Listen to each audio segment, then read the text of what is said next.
Welcome to Man Does Tech, where I solve the problems you didn't even know you had. You start by cutting power and clearing the work area, safety first. Remove the presser foot and needle plate so you can reach the thread roller assembly. Loosen the retaining screws just enough to free the roller. Keep track of each screw and its order. Inspect the roller surface closely. Lint, burrs, or a crushed groove will cause skipped stitches.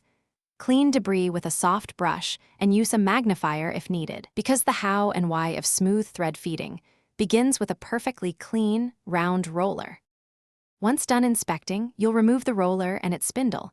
Keep washers and spacers in sequence so reassembly is exact.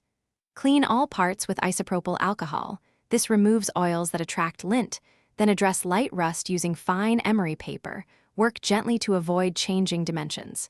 If the roller is flat or scored, replace it or fit a new bushing if available, because a missized roller alters tension. Finally, apply a tiny amount of sewing machine oil to the spindle so the roller spins freely under load.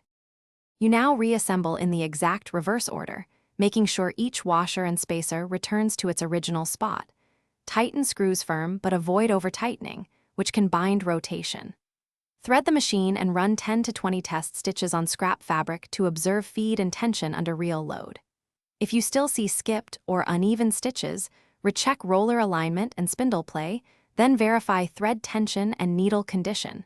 If symptoms persist, replace the entire roller assembly, because persistent issues indicate wear beyond simple.